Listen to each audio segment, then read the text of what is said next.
ऐसे अच्छे दिन किसी के भी ना आए, ऐसे अच्छे दिन किसी के भी ना आए, महंगाई आसमां को छूती जाए, पेट्रोल डीजल भी सेंचुरी लगाए, ब्रेड दूध के भी लाले पड़ जाए, सिलेंडर में गैस ना भरवा पाए, सोने चांदी पे भी टैक्स लगाए, कि जीना तो मुहाल हो गया, कि जीना तो मुहाल हो गया, महंगाई का भूचाल हो गया, अच्छे दिन का अकाल हो गया, झूठ बोलिए, झूठ बोलिए, झूठ बोलिए।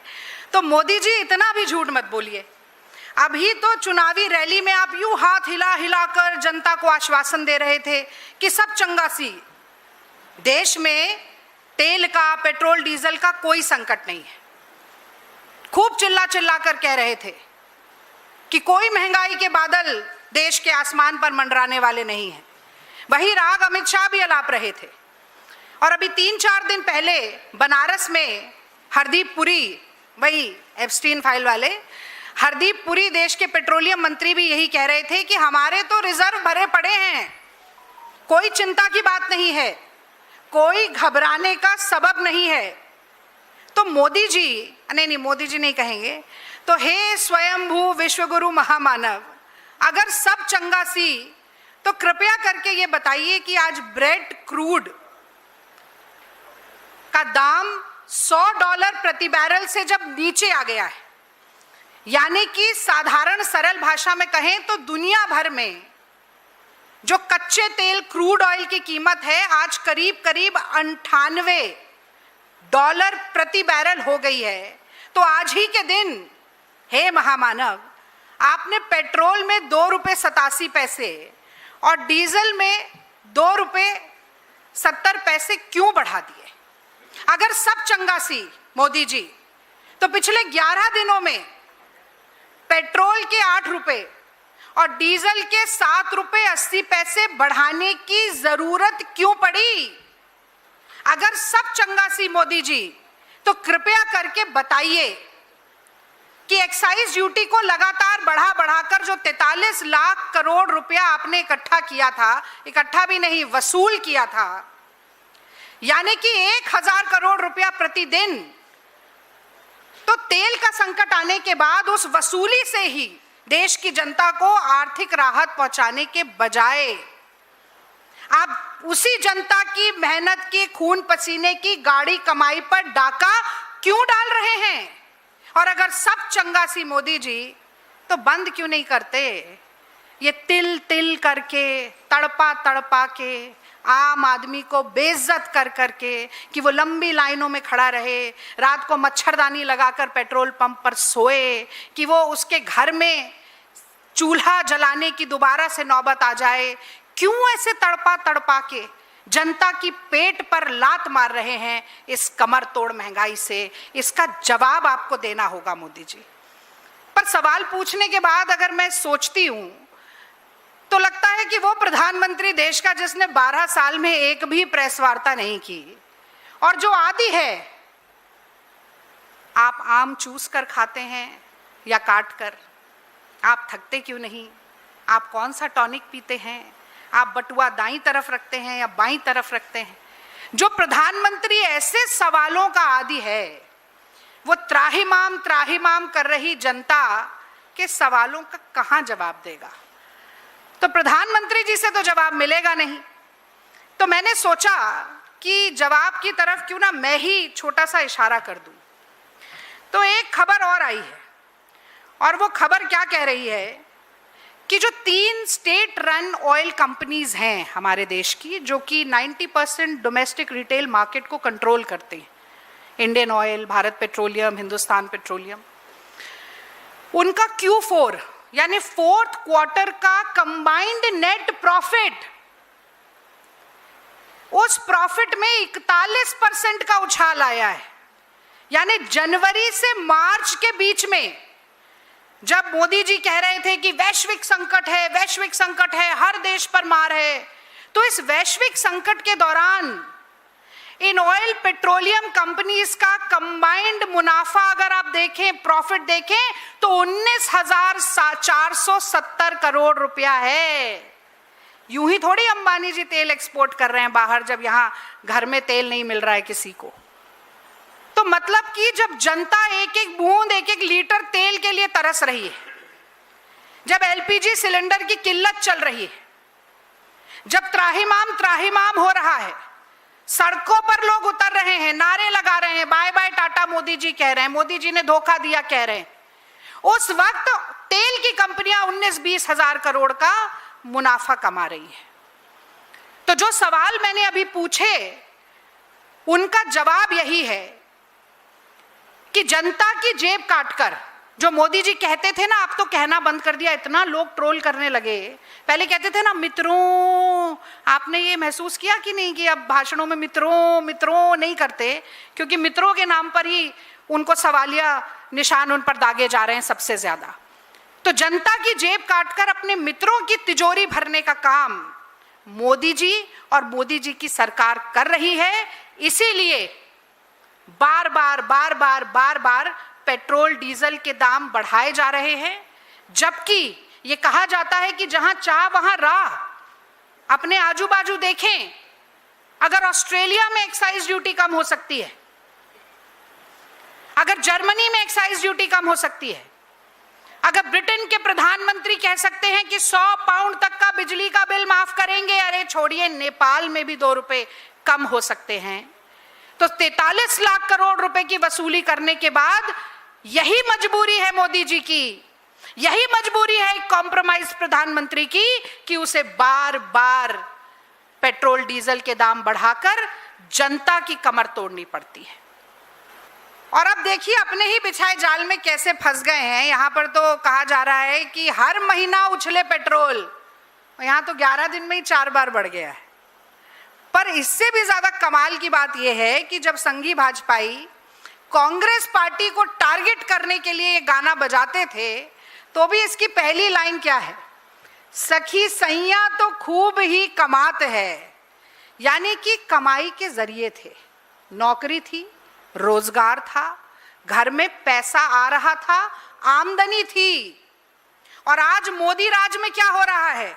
हर महीना उछाल नहीं है, हर दूसरे दिन उछाल है। ना पढ़ाई है, ना नौकरी लगाई है, ना कमाई है, केवल महंगाई ही महंगाई है। तो थाली है पर खाना नहीं है, जेब है पर पैसा नहीं है, सिलेंडर है पर गैस नहीं है, डिग्री है पर नौकरी नहीं है, वाहन है पर पेट्रोल डीजल नहीं है, जीवन है पर खुशी नहीं है, सुख नहीं है, चैन नहीं है, शांति नहीं है। ये देन है मोदी जी की। और ये कहना कोई अतिशयोक्ति नहीं होगी कि जब कांग्रेस का समय था तो बटुए में पैसा लेकर जाते थे और थैला भर सामान लेकर आते थे, और आज मोदी जी के राज में थैला भर पैसा लेके जाइए तो बटुए में आपको सामान मिलेगा। ऐसी दुर्गति, ऐसा सूरते हाल देश का बना दिया है। और मैं इसलिए कह रही हूं कि अतिशयोक्ति नहीं है, क्योंकि $147 प्रति बैरल तक कच्चा तेल यूपीए सरकार के समय पर पहुंच गया था। और जैसा कि मैंने पहले कहा, where there is a will there is a way, जहां चाह वहां राह। एक्साइज ड्यूटी नहीं बढ़ने दी हमने। 71 रुपए का पेट्रोल मिलता था, 50 रुपए का डीजल मिलता था, 412 रुपए का एलपीजी का घरेलू सिलेंडर मिलता था। मोदी जी 33 रुपए तक लेके गए हैं एक्साइज ड्यूटी को। और मैं तो कहती हूं एक औसत निकाल लें, एवरेज निकाल लें, करीब 19.5 रुपया एवरेज होती है एक्साइज ड्यूटी की जो पेट्रोल पर बढ़ाया, और 17 से 18 रुपए एवरेज औसत निकलता है डीजल पर बढ़ाने का। और कुछ कम मत करिए, ये तो कम कर दीजिए कि जनता को थोड़ी सी राहत मिले। लेकिन समस्या क्या है? समस्या ये है कि 56 इंच का सीना और लाल आंख तो हमने देख ली, चीन के आगे, अमेरिका के आगे, सबने देख लिया। पर जो तथाकथित 56 इंच के सीने में एक लोगों के लिए धड़कता हुआ दिल चाहिए, जो अपने देश के लोगों की व्यथा को, पीड़ा को, परेशानी को समझ सके। वो दिल नहीं है मोदी जी के पास। वो दिल मोदी जी का पथरा चुका है। और यही कारण है कि देश में पेपर लीक हो जाए, अभ्यर्थी आत्महत्या कर लें। अभी हम सब देख रहे हैं गुजरात में, वलसाड़ में, इंदौर में, मध्य प्रदेश की तमाम जगहों पर, अभी बुंदेलखंड से भी आने लगेंगी तस्वीरें। एक एक पानी की बूंद के लिए तरस रहे हैं। छोटी छोटी सी बच्चियों को कई सौ फीट नीचे उतर कर जाकर एक मटका पानी लेकर ऊपर चढ़कर आना पड़ रहा है। गैस नहीं है, मैंने बोला। पेट्रोल डीजल के लिए लंबी लंबी लाइनें लगी। और मोदी जी की प्राथमिकता क्या है? मोदी जी की प्राथमिकता है कि वो विदेश जाएं, पहले प्रवचन सुनाएं, फिर विदेश जाएं, वहां पर टॉफी चॉकलेट खिलाएं और रील बनाएं। तो अगर रोम जलेगा और नीरो बांसुरी बजाएगा तो उसको कटघरे में खड़ा किया जाएगा, उस पर सवालिया निशान लगाया जाएगा। तो मोदी जी, ये रील बनाकर खीसे निपोरने का समय नहीं है। ये देश की जनता के लिए एक मुखिया के रूप में, एक अभिभावक के रूप में खड़े होने का समय। और एक बात मैं और अंतिम यहां पर करके जाना चाहती हूं। जब भी ये सवाल पूछा जाता है सत्ताधारियों से, भारतीय जनता पार्टी की सरकार से, मंत्रियों से, संतरियों से, प्रवक्ताओं से, कि क्यों ऐसी दुर्दशा हो रही है, तो कहते हैं वैश्विक संकट है, वैश्विक संकट है। अरे वैश्विक संकट की मार एक देश पर कैसे पड़ेगी, ये उस देश की नीतियों पर निर्धारित होता है, नीतियों से निर्धारित होता है। अगर मोदी जी कॉम्प्रोमाइज प्रधानमंत्री ना होते, अगर मोदी जी ने ट्रंप के आगे सरेंडर ना किया होता, तो रूस से सस्ता तेल खरीदने के लिए बार बार अमेरिका के आगे नाक रगड़कर अनुमति नहीं लेनी पड़ती। 12 लाख बैरल हर रोज हमारे देश में कम तेल आ रहा है, उसकी आपूर्ति के लिए चिंता नहीं करनी पड़ती। देश के लोगों को बार बार पेट्रोल डीजल हाइक की मार नहीं सहनी पड़ती। और मैं ये भी याद दिलाना चाहती हूं कि जो हाउस होल्ड इनकम है हमारे देश की, लोगों की घरेलू बचत, ये तो वैश्विक संकट से पहले ही 50 सालों में सबसे कम हो गई थी। चीन के साथ जो ट्रेड डेफिसिट है 112 बिलियन डॉलर का हो गया था। पहले ही रुपया एशिया की वर्स्ट परफॉर्मिंग करेंसी बन गया था, यानी पाकिस्तान के रुपये और बांग्लादेश के टके से भी ज्यादा कमजोर। 2014 में जो 12 लाख करोड़ का भारत पे ऋण था, वो इस तथाकथित वैश्विक संकट से पहले ही मोदी जी 216 लाख करोड़ तक पहुंचा चुके थे। तो ये वैश्विक संकट को ढाल बना लेते हैं, कभी धर्म को ढाल बना लेते हैं, कभी अपनी जाति को ढाल बना लेते हैं। बार बार अपनी विफलताओं को छुपाने के लिए एक ना एक बहाना ये ढूंढकर ले आते हैं। पर मैं अंत में ये सवाल जरूर पूछकर अपनी वाणी को विराम देना चाहती हूं कि जो 13 जहाज हमारे स्ट्रेट ऑफ हॉर्मुज में आज भी फंसे हैं, उनको वापस कैसे लाइएगा मोदी जी? मेलेडी खिलाकर। जो रोज तेल की कमी हो रही है हमारे देश में, उसकी आपूर्ति कैसे कीजिएगा? मेलेडी खिलाकर। जो इतना ऋण हमारे देश पर आज चढ़ा हुआ है 216 लाख करोड़ का, उसे कैसे उतारेंगे? मेलेडी खिलाकर। ट्रंप चीन जा रहे हैं, ऑपरेशन सिंदूर के समय चीन जाकर खड़ा हो गया पाकिस्तान के साथ। अपनी विदेश नीति को कैसे सुधारेंगे? रील बनाकर और मेलेडी खिलाकर। मुझे लगता है कि अटल बिहारी वाजपेयी जो राजधर्म सिखाते थे ना मोदी जी को, राजधर्म सीखो, राजधर्म सीखो, ये देश चलाने का, राज चलाने का धर्म, उन पाठ उनको बार बार सिखाना पड़ता है। पर मोदी जी विद्यार्थी अच्छे नहीं है, सीख ही नहीं पाते हैं, शायद इसीलिए एंटायर पॉलिटिकल साइंस की डिग्री लिए बैठे।